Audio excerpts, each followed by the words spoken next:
Good evening, buenas noches, and thank you for tuning in. Tonight, we're celebrating Stephen Johnson and his newest book, Extra Life, A Short History of Living Longer, published by our friends at Riverhead Books.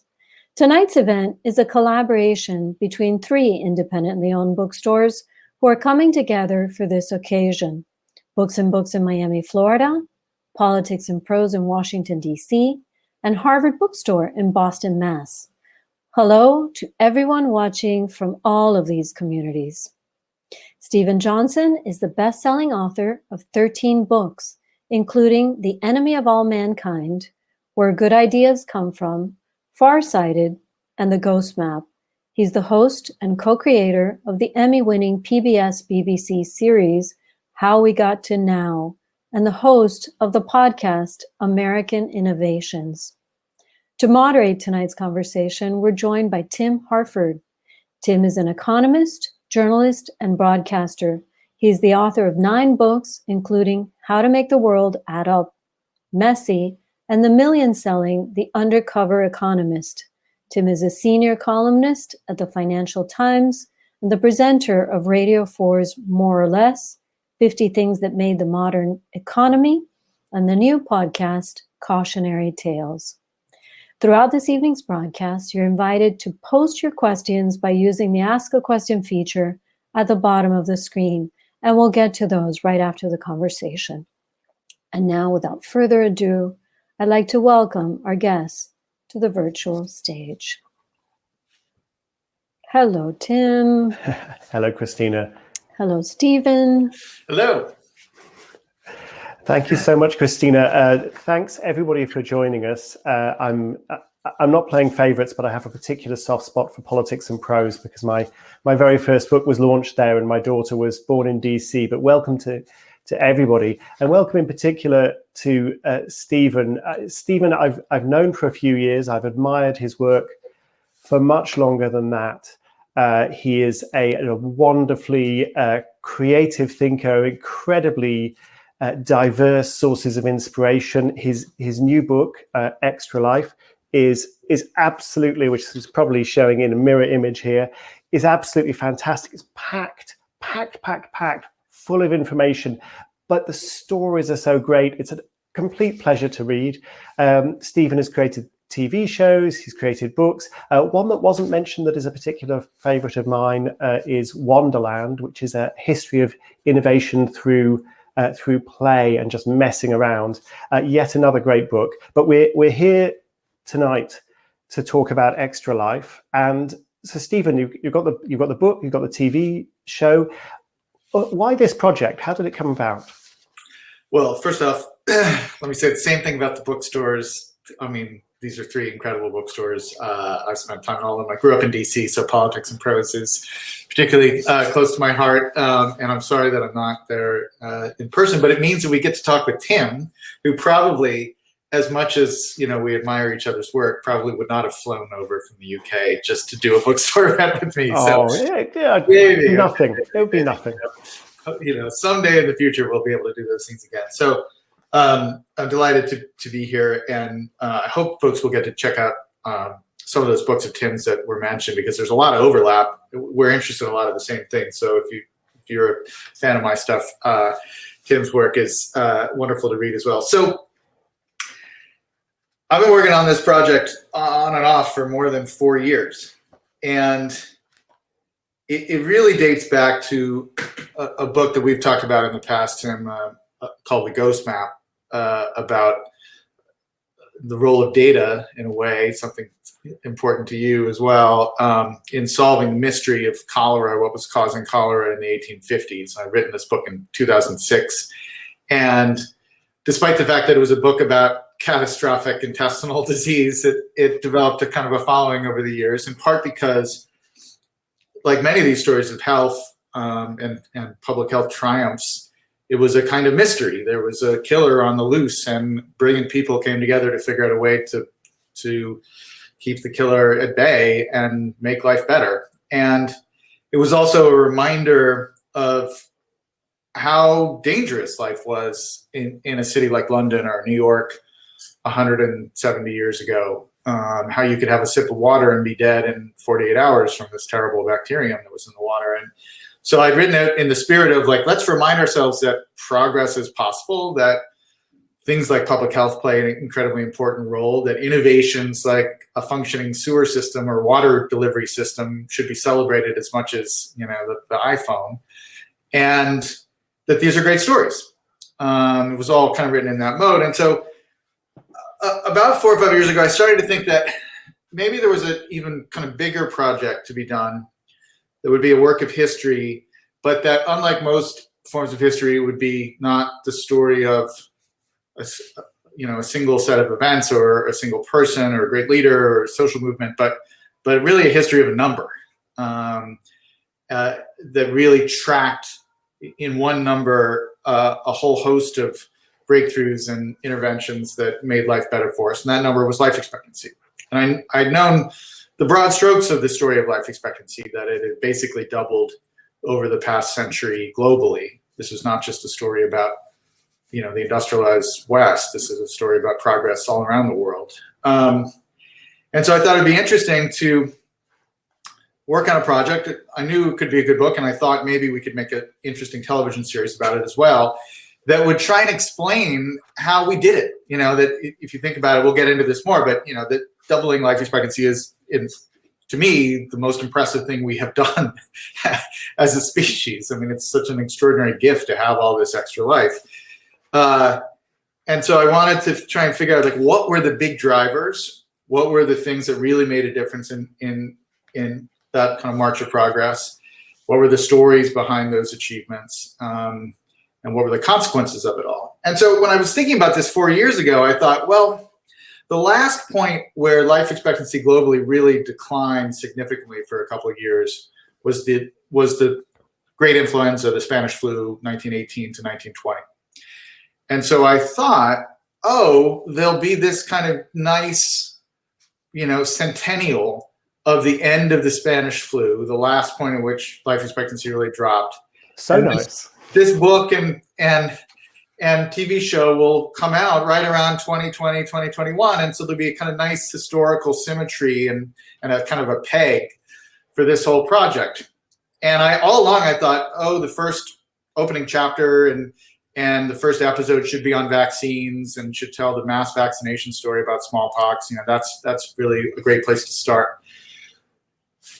Little did I know that, you know, we would find ourselves in the actual year of 2020 and 2021, and, you know, all of these themes, public health and data collection and vaccines and mass vaccination and, you know, efforts and all that stuff would be the single most important thing in the news. And so I wish it were timely for happier reasons. But it's meant, you know, ultimately, the last thing I'll say is that it's, particularly the show, I'd kind of written the book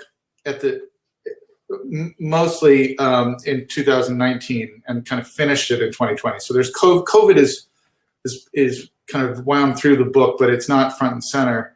But the show we really made in the middle of COVID, like in the middle of we shot it all last fall and early winter, and so I kind of have come to see it as like it's like the 200-year history of right now, like all the most pressing issues in the world right now in terms of health. This is their backstory. Yeah, well, it does feel a little too prescient for comfort in some ways, but in other ways, it's a history of other things. It's a history of how we use data. It's echoes some of the themes that you've written about so eloquently in other books, talking about where ideas come from and how innovations tend to be the result of networks of people working together. And so there's a tremendous range to the book. But one thing that delighted me as a professional nerd, that I have to say still slightly surprised me, was the emphasis on data. I should stress, it's not a book that's full of, you know, loads and loads of graphs and equations and so on. It's not a difficult book in that way, but you really stress the importance of counting and measuring. And I was quite struck that one of the first things that you do is you take us to I'll try and pronounce it. Good for you. Kung, yes, Kung, well, yes, those guys.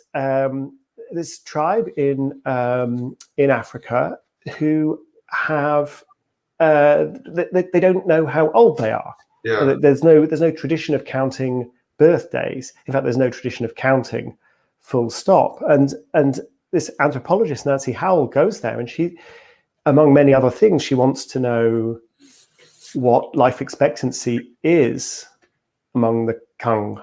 Yeah. And so there's another mystery story. And so why did you decide to start there? Like there's this almost quixotic project of trying to count, measure the ages of people who don't know how old they are. Yeah, I'm so glad you asked about that. That's actually one of my favorite parts of the book, because it weaves back and forth between the story of her investigation in this chapter and this guy, John Grant, who was a London kind of haberdasher who had a side hobby in analyzing mortality tables. And through Grant's work is really the kind of the beginnings of the calculation of life expectancy itself mathematically. And so it's part of the point here is that that when we come up with new ways of tracking health outcomes, in the most basic sense, how long do you get to live, right? That's the most basic elemental kind of data point. How old are you when you die? That the ability to make those calculations and look for patterns in them is itself a huge breakthrough. It's in some ways it's as important as vaccines, it's as important as penicillin, because you can start to say, hey, a lot of people are dying here and a lot of people aren't dying here. This group is living longer. This group, and that opens up new doors of explanation and intervention that you can make if you can track those things. So part of the book was saying the invention of life expectancy as a category itself was really important in the history of health. It's one of those, new forms of measurement that changes the thing being measured in a sense. But I also wanted to go back to Nancy Howell because to me, one of the most astonishing things about this story, which I did not know going into it, is that we now believe that until around 1750 or 1800 or so, pretty much wherever you looked anywhere in the world, dating back to pre-civilization hunter-gatherer societies, across the world, average life expectancy was about 35. And that was in part because about 40% of children died before reaching adulthood. You had a lot of infant mortality, you had a lot of childhood death. People sometimes did live to 70 or 80, but the average, including that childhood mortality, was about 35. And there was a lot of interesting, kind of research to try and figure out how long did hunter-gatherers live. And Nancy Howell was one of the first people to try and do this. And so she goes and spends all this time with the Kung people, and I won't try to pronounce it properly. But as you say, that she had this incredibly challenging problem, which was their number system stopped at 3. And so they could count 1, 2, 3, but then after that it was 1, 2, 3 many, basically, is the number system. And they also had no written mortality records, no census data or things like that. And so she was trying to figure out how. She spent all this time with these people, and she really wanted to know how long they were living and how old someone was. But all I could say was, I'm older than 3, even if they were 65. And eventually, the way she solved it, and then we can move on because this is kind of nerding out, but I think this is so clever. One of the main things that she was able to use is that while they did not count beyond 3, their grammar included, just like French will include a distinction between formal and informal in direct address, the difference between tu and vous in French, right? Their grammar included a difference between older person or younger person in direct address. And so they would say, hello, you older person, how are you today? Hello, you younger person, how are you today? And through that, she could figure out who was, just by listening to people talk to each other, she figured out this person's older than this person, this person's older than this person, this person's older than this person. And eventually she was able to make this calculation and ultimately figured out that they lived roughly about 35 years. It is just a beautifully simple idea. You're like, oh yeah, of course, that's how you do it. Easy once you've thought of it. I should say, by the way, that towards the end of the hour, we'll be taking questions from from you, any of you. So if you want to use the chat function to send questions in, Christina, our host, will come and put some of the questions to us later on. So if you want to ask Stephen about fertilizer, spreadsheets, pirates, cholera, the first computer game, anything, he's kind of, or maybe even coronavirus, he's kind of good on all of that stuff. So just throw your questions in. We should probably talk. I want to talk about all kinds of interesting little details in the book and in the TV show, including some of the stuff that is in the TV show but isn't in the book. I need to talk to you about a certain nurse. Yeah. But before we get to any of that, early on in the book, you set yourself the impossible goal of trying to attribute credit to different innovations and say, well, like this one gave us 3 years of life expectancy, this one gave us 10 years. And then you actually, I had a behind the scenes chat with our mutual favorite nerd, Max Rosa, the founder of Our World in Data. And, he told me he was talking to you about this. And in the end, you just thought, okay, it can't be done. Yeah. There's too many counterfactuals. It can't be done.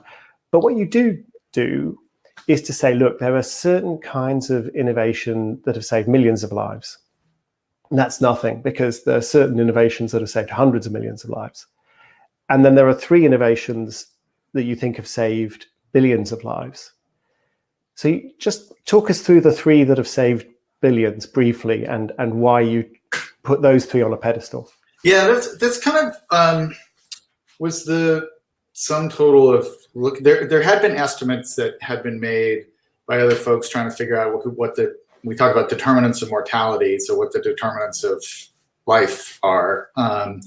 And so I was kind of consolidating. I did start with the idea that maybe there was a way to quantify these things and really rank it all, by years gained, but you just can't, because there's too many confounding factors, as you say. But have you heard the theory, by the way, Stephen, that seatbelts are carcinogenic? I just heard this morning on my favorite podcast, the Futility Closet. Well, it's really easy. Seatbelts are carcinogenic because seatbelts save lives, and therefore the people who don't die in crashes get older, and then they later die of cancer.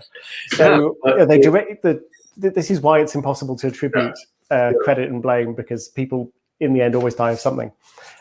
So anyway, I interrupted you. Yeah. So I mean, the key, one of the key things. So one of them is the complex of toilets and sewers and kind of clean drinking water, right? So how important that transformation has been. Waterborne disease is still a major killer, but it was a massive killer in the 19th century, particularly as cities began to urbanize. That was a big part of the story of the ghost map.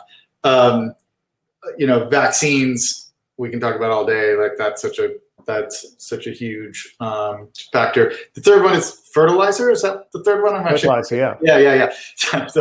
I'm already on to the next book. I forgot about the rankings there. Yeah, I mean, there have been books written about this, and there is easily a whole other book to be written just about food and the famine, which we have reduced from something that was a major cause of mortality in the first half of the 20th century to being something that is quite rare now. To die from actual famine is unusual globally, and the fertilizer piece of this is really important, because one of the unanticipated side effects of the increase in longevity and the decrease in childhood mortality has been the population growth over this period. So at the end of the Spanish flu, global population was just under 2 billion, and today it's just under 8 billion. And we went from 2 billion to 8 billion, not because people are having more babies, they're having fewer babies per capita than ever. We went from 2 billion to 8 billion because people stopped dying, and children stopped dying and grew up to have their own children, and their grandparents and great-grandparents lived long enough to meet their great-grandchildren, and that generation stacked up, and that's how you get that many people.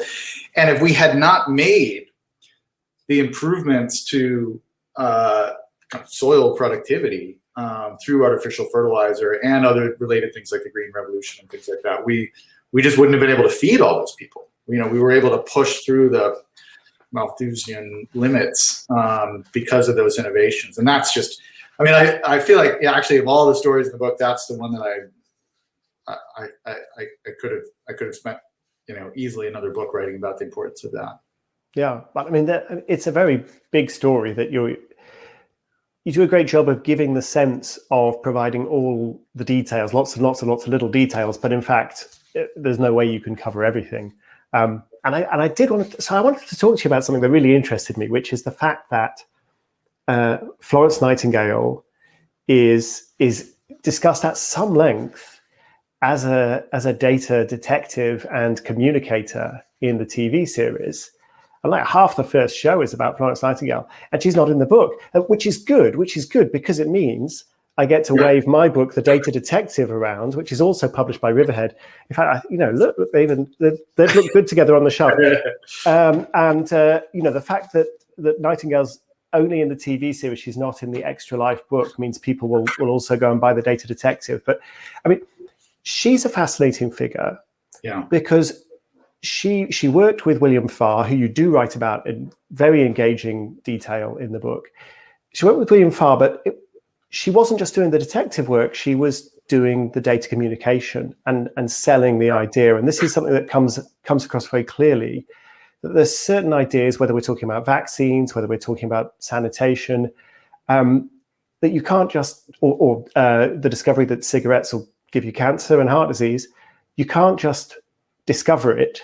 You actually have to persuade people that it's true and that they have to change their behavior in some way. And that's a very important point. It's a great point. And didn't you do a podcast on Nightingale too? There's a cautionary tales featuring Helena Bonham Carter as Florence Nightingale, having a really great time.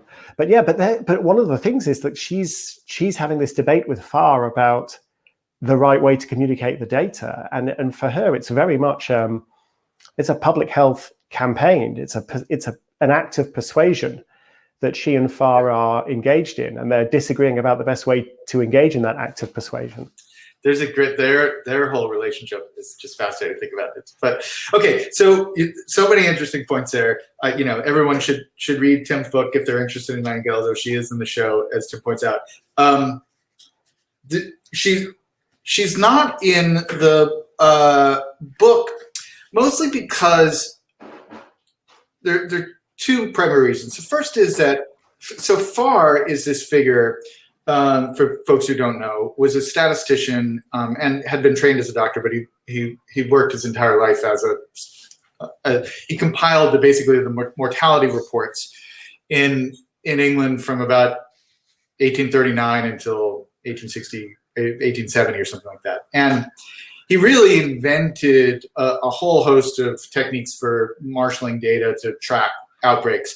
Most famously, he was the first person to chart the mathematical progression of an epidemic, and he describes this curve that an epidemic forms. And so when we talk about flattening the curve, we're using the language that William Farr invented. And I wanted to write about him because he's in the Ghost Map, because he overlaps with Jon Snow in the cholera story.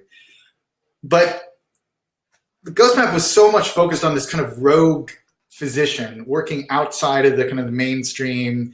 He was opposed by most of the medical establishment. Some of his ideas were opposed by Farr for a while. And Farr represents something different, which is actually the government assembling statistics about, he was in the role of the CDC now in the United States. And I had come to realize even before COVID that role of, in a sense, government bureaucrats who are data crunchers, who are gathering data and publishing it and making it intelligible and usable for the world, that was a really heroic role, and it was not something that was normally celebrated. And so I'd gone into it with this idea of I need to go back and kind of champion Farr a bit.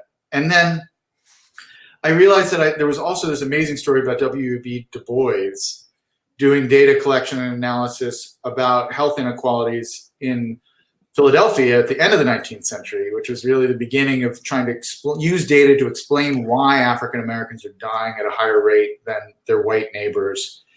And that was a really important story to tell, I thought. And I just didn't have enough room in the chapter for Nightingale. No, that's okay. That chapter could have been a whole book, as in some ways. And so she made it into the show, but she did. You make a really important point, which is that it's not enough to have the data. She made this famous kind of rose diagram that's a beautiful kind of visualization of basically the impact of sanitary conditions in military hospitals on health outcomes. And it was by presenting the data in an engaging way that people could make sense of it. The ideas were more easy to understand. Yeah. You mentioned the idea that government statisticians and epidemiologists are engaged in heroic work. I completely agree. I think it's incredibly important, and I think we take them for granted until something goes wrong, and at that point we're like, well, hang on, why did something go wrong? All that said, there is a sense that, particularly in our countries, the UK and the US, and perhaps particularly in the US, the scientific establishment, the epidemiological establishment, the FDA, the CDC, they let us down. They didn't do their jobs as well as they should have done. That's certainly the thesis that you'll see advanced in Michael Lewis's new book. Do you agree with that critique? Do you think that they've been blamed for something they couldn't possibly have fixed, or could they have done better? Well, I'm sure with hindsight, we all could have done better. The mask issue early on was a pretty complicated one, and opening up that possibility that maybe masks weren't going to help, which then, a subset of the population latched onto as it became politicized. I think that, that was a misstep.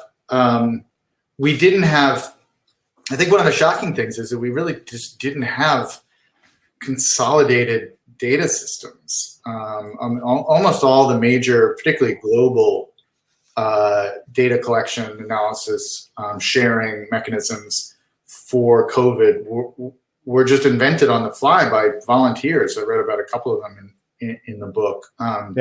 So it was kind of shocking that we didn't have the infrastructure for that, given that we knew something like this was likely to happen. I should say, Alexis Madrigal, who's one of those volunteers, one of the founders of the COVID tracking project, he told me something that really stuck with me. He said, we had this pandemic plan, like the White House had a plan, the CDC, they had a plan.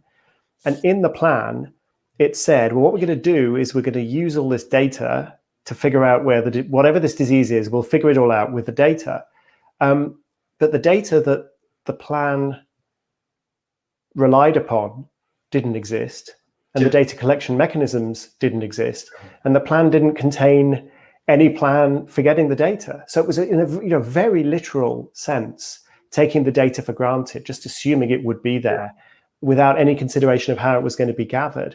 And that to me seems like it is a real surprise, given going all the way back to William Farr and even back to Graunt, all of these heroic data gathering figures in your book. And suddenly, with living in a society, saturated with data, and suddenly, we can't figure it out. It never occurred to us. That is astonishing. We talked about this a little bit in the summer of 2020. I think we did it. I showed up on the More or Less podcast because I'd written a piece for the Times Magazine that was an excerpt of the data chapter, because we were living right in the middle of it. I was like, I'm sitting on the whole history of data collection. And it was very much inspired by, the other thing I was going to say about at least the American response, I don't know enough about the UK situation, but, I think it was hamstrung from above, in the sense that you had, you had a political leader speaking publicly on a podium saying, I don't want any cases to be detected because it looks bad.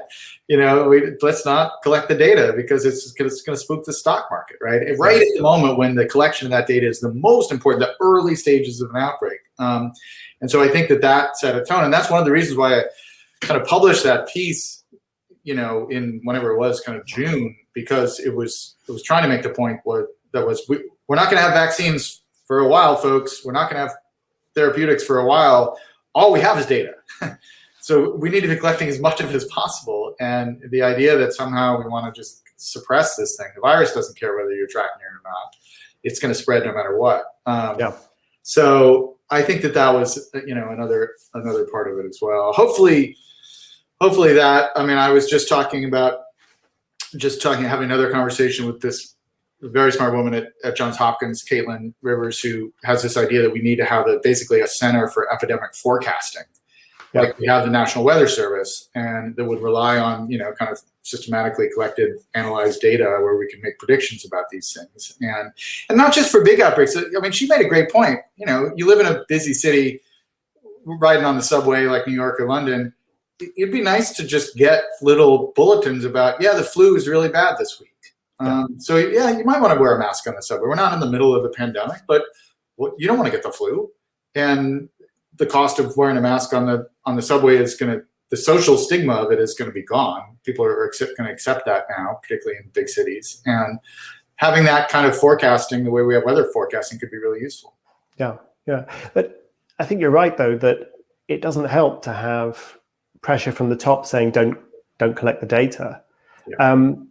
But I have to say, it was clearly very easy to blame President Trump. But actually, he's not the only person who has done this.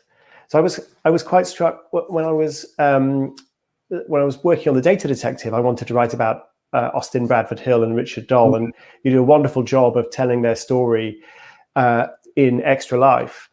But there's one little anecdote that stuck with me about Austin Bradford Hill. So these are the two guys. Austin Bradford Hill's an economist. Richard Doll is an epidemiologist, and they did start trying to figure out why people are dying of lung cancer. And at one point, they send questionnaires to every doctor in the UK, asking them about their smoking habits. And one of the great things about doctors is they don't disappear, right? Because they're all on the medical register. And when a doctor dies, you're going to get a proper cause of death. So they're great people to study.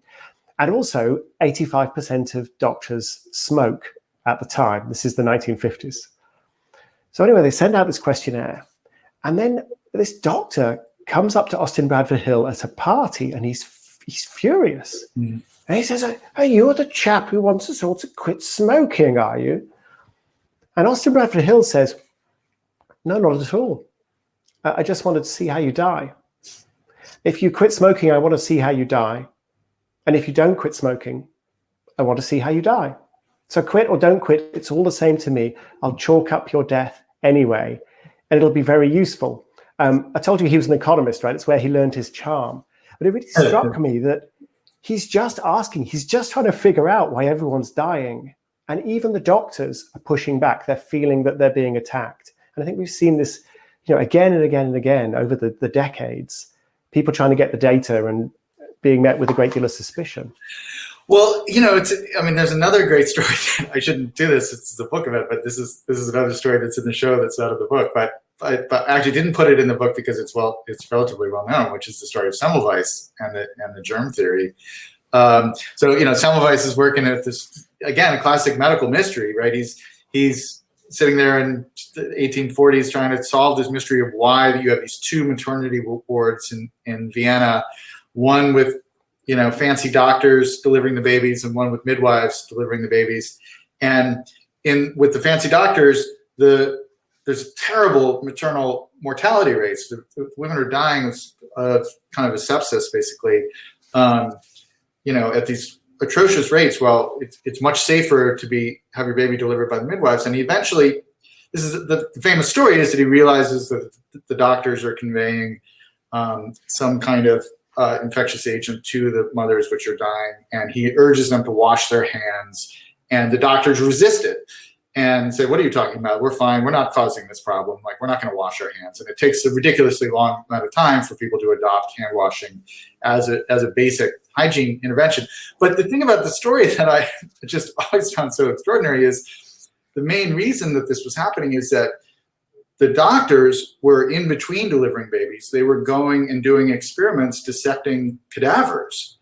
And so the intervention that Semmelweis was making was, he was saying, "Guys, if you could just please, if you're going to dissect a dead person and then deliver a baby, could you just wash your hands between those two activities. And the doctors were like, no way. They were insulted by this idea. Yeah. People get stuck on these conventions. Yeah, people. David, your co-presenter, was emphasizing the social gradient. Like Semmelweis is a junior doctor.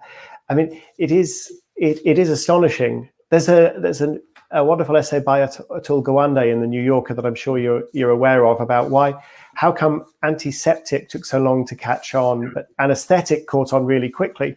And it's pretty simple. Basically, if you have unanesthetized patients, that causes a really big problem for the doctor because they're yelling and they're thrashing around. And if you just knock out your patients, you've immediately solved a problem.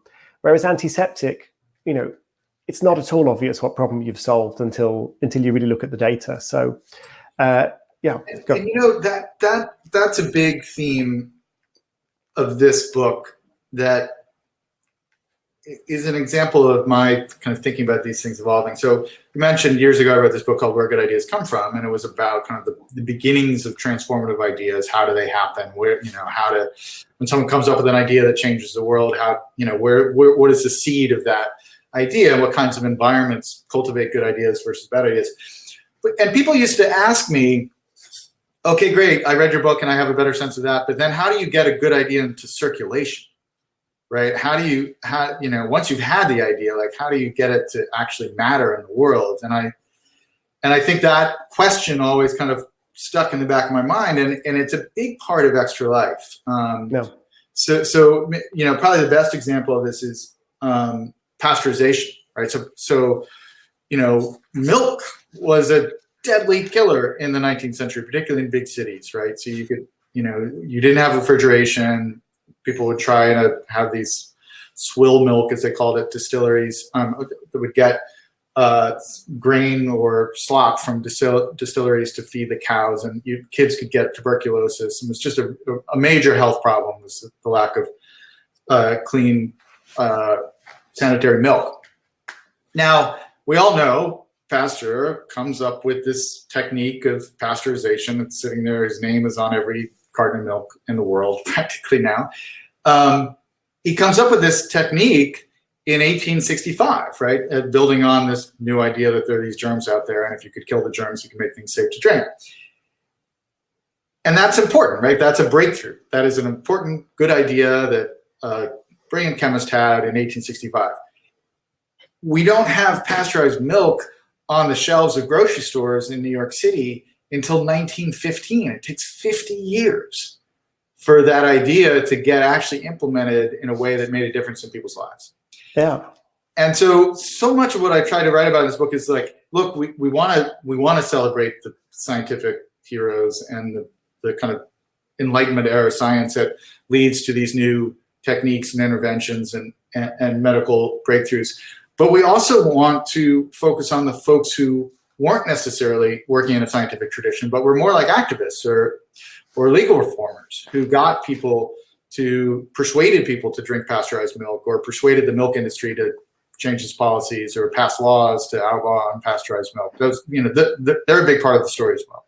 Absolutely. Well, actually, an even more striking idea in some ways, although it's less important, is you write about James Lind and his discovery in the first sort of randomized trial, the first kind of trial in about 1720-ish. Yeah, it was later, I think. But anyway, yes. It was 17 something. 1700s. For sure. And he figures out that vitamin C from lemons will prevent scurvy, which is a really big deal for the great naval power. People are still dying of scurvy. So the British Antarctic expedition, the doomed British Antarctic expedition of the early 20th century, Robert Scott reaches the South Pole. The Norwegian Amundsen's there ahead of him, and he turns around, heads back, and they all die on the way back. They were all suffering from scurvy. They were all suffering from scurvy because they'd forgotten. Yeah. Like the institutional knowledge had not lasted 200 years. Like we solved the problem, but it turned out that it didn't stay solved. So it's even possible not just for the idea not to catch on, but for it to go backwards.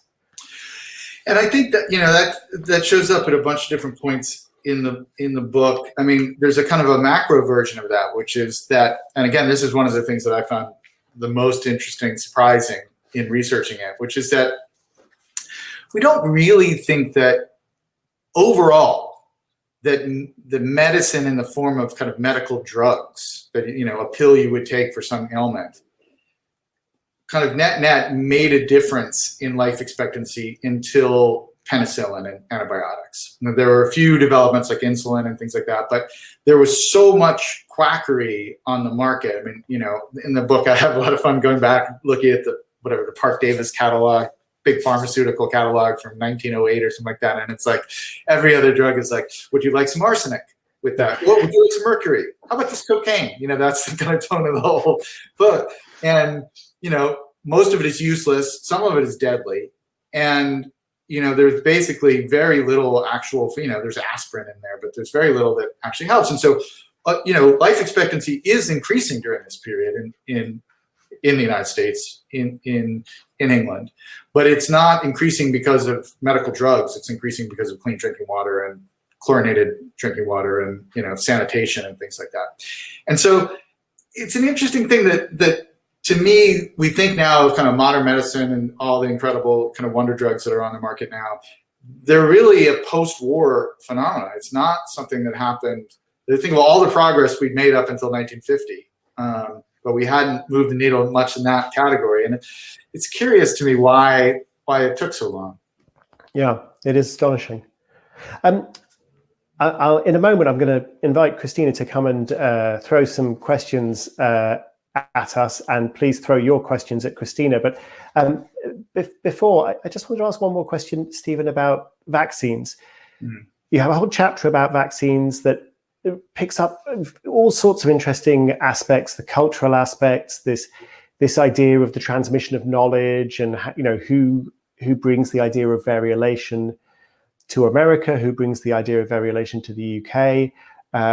You talk about the importance of data, ring vaccination. There's loads of great stuff in the chapter, which I fully commend to people.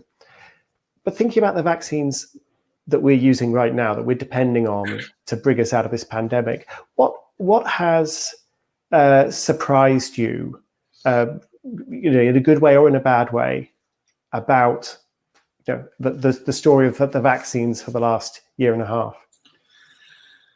I mean, you know, it's interesting. For the show, we interviewed Fauci and Francis Collins from the NIH on the day. I went down to DC and we interviewed them on the day the efficacy numbers came back from the final trials for the Moderna, I believe, which, you know, was saying was somewhere around 90 to 95% efficacy.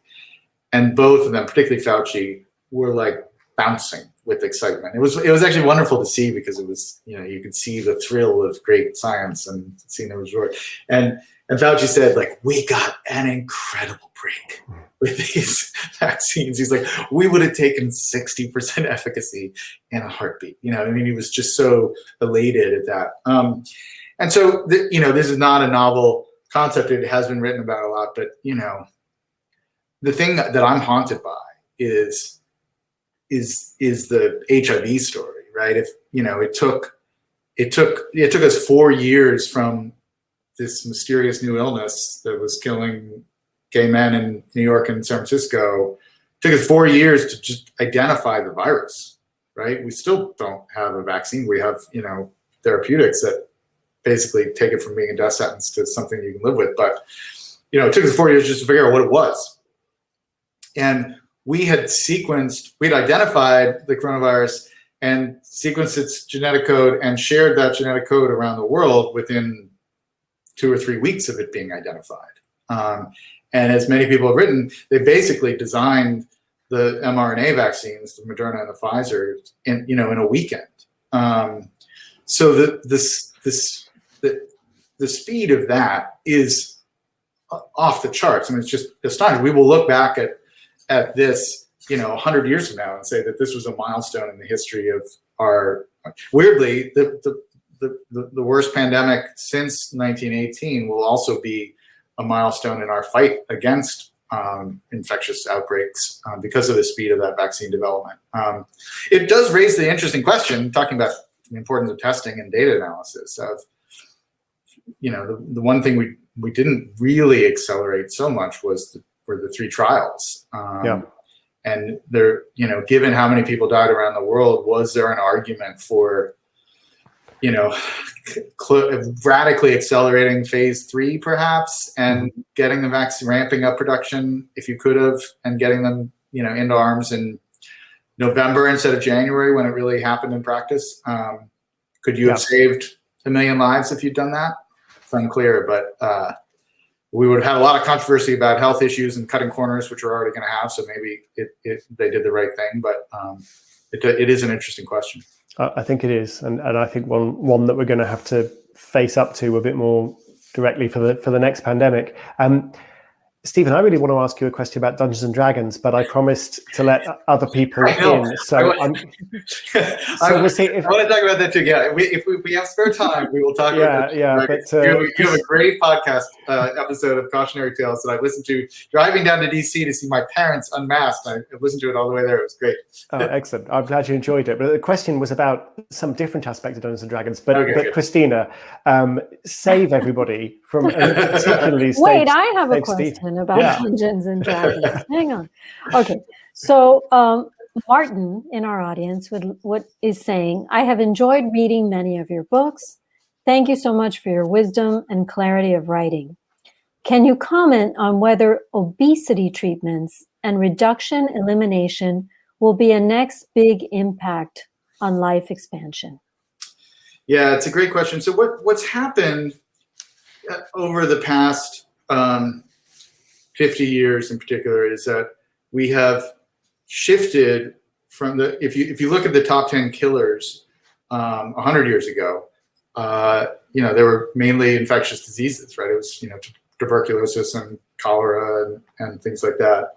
In the United States and England, by that point, smallpox had been greatly reduced, if not altogether eliminated. But you had polio and other things like that, and we've made in large part because of vaccines, but also because of antibiotics reducing, people dying of infections. We bacterial infections. We've made immense progress on that, and that extended life.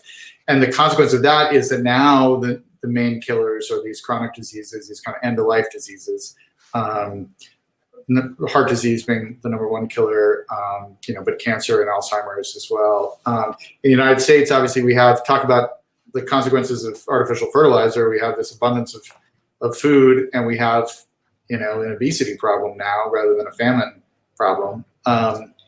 And that is, less urgent than a famine problem. You don't have an acute crisis where someone's going to die in 10 days because they don't have food. But you do have the possibility where someone has a heart attack or dies of a stroke when they're 55. And that's something that we're going to have to work on. So that's where, we're shifting. And as with everything, there are going to be medical interventions here, but then there's also so much of it is about behavior. I mean, the final episode of the television series is just called Behavior. And it's saying, on some level, you can solve some of these problems by inventing a vaccine, or you can solve the problem by convincing people to stop smoking.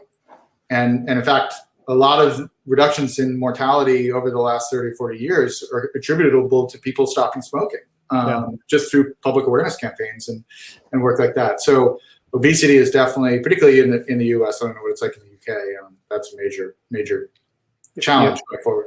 It's a challenge here, but it's more of a challenge in the US. You're ahead of us on that one, I'm afraid. We're number one.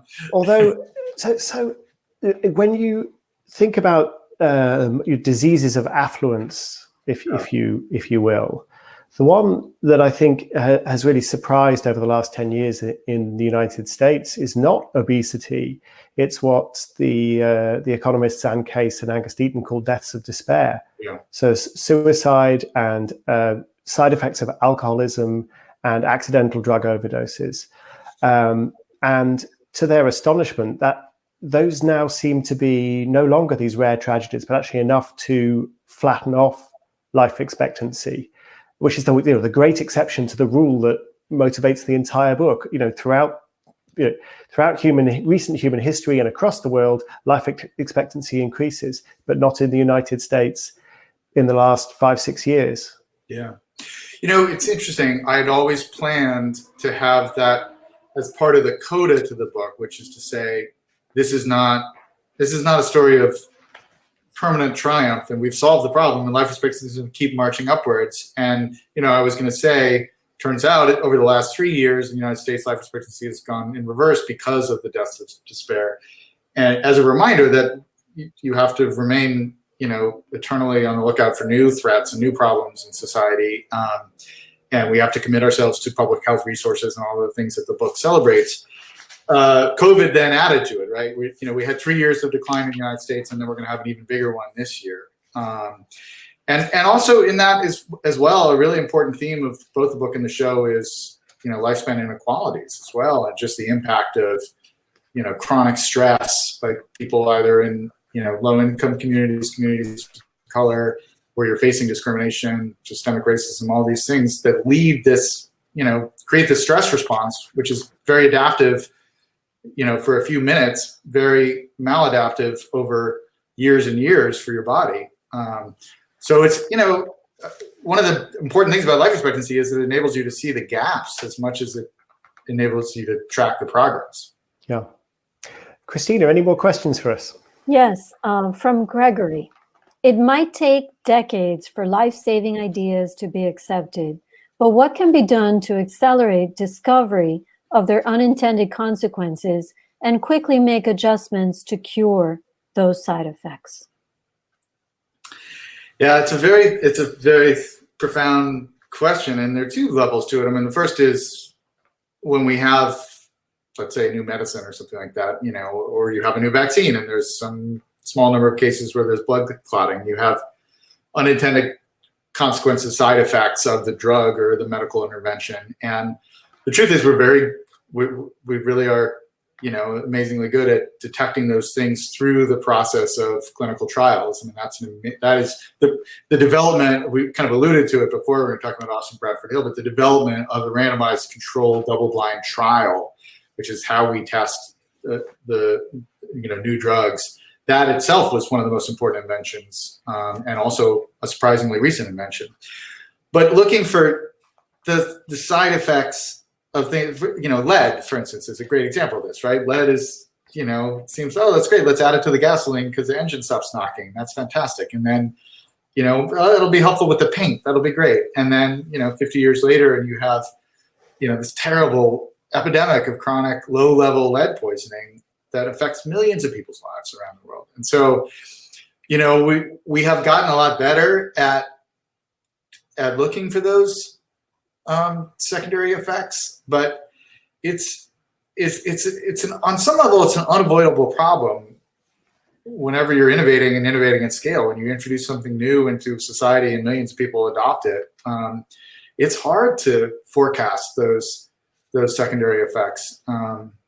It's a real challenge. That would be a good book to write. Like, how do you predict the unpredictable side effects of things? Yeah. So maybe we'll do just one more because we're coming up on an hour.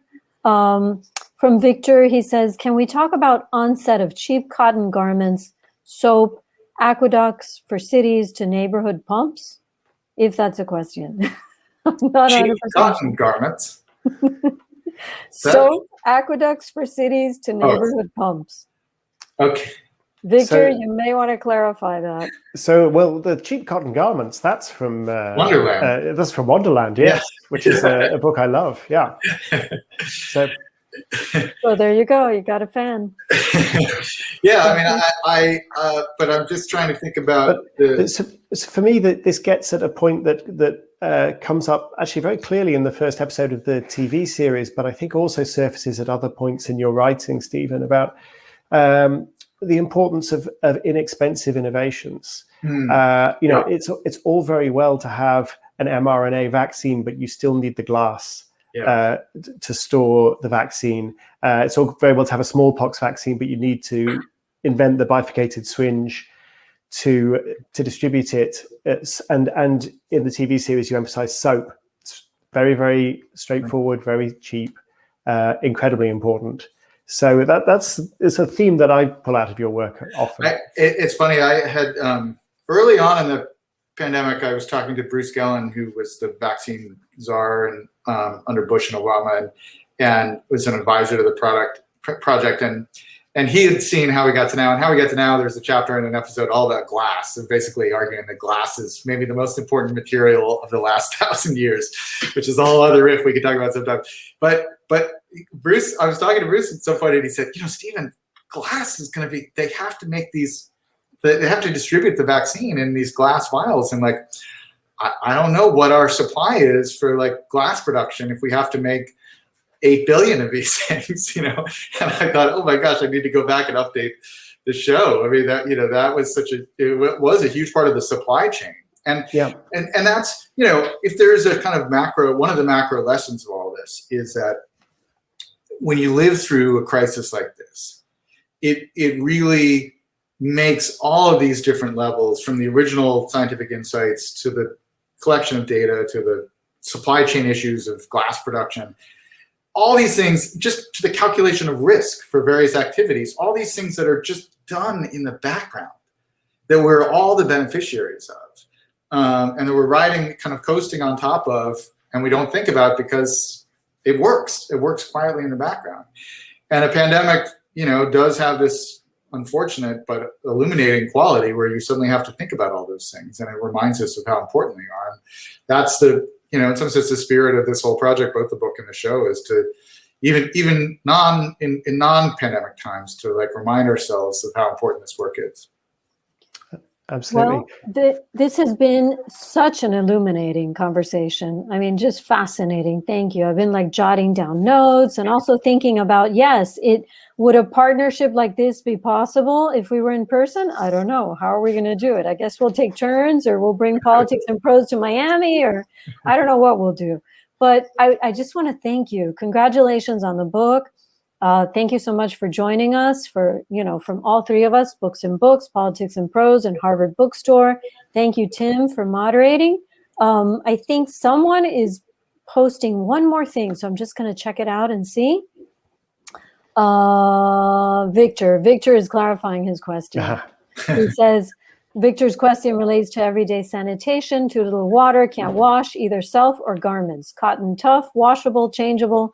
Right. So the soap and water and cotton early to mid-19th century go together with ban on back-to-back screens on windows. Right. Something like that. Okay.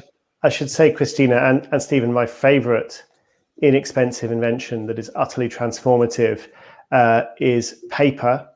Everyone fusses about the printing press. No point in being able to mass produce writing if you cannot mass produce a writing surface. And if you want to admire paper, I would advise getting Extra Life, Short History of Living Longer by Stephen Johnson. Absolutely wonderful book. Available at various good bookshops, is it not, Christina? Absolutely. Well, thank you so much. This has been delightful, and we really, really appreciate your joining us. Thanks, everyone. And Tim, we will, for your next book, we'll do this, and we'll just talk Dungeons and Dragons the entire time. I look forward to it. Thanks very much, Stephen. Part 2. Be well. Thanks, everyone. Bye, everyone.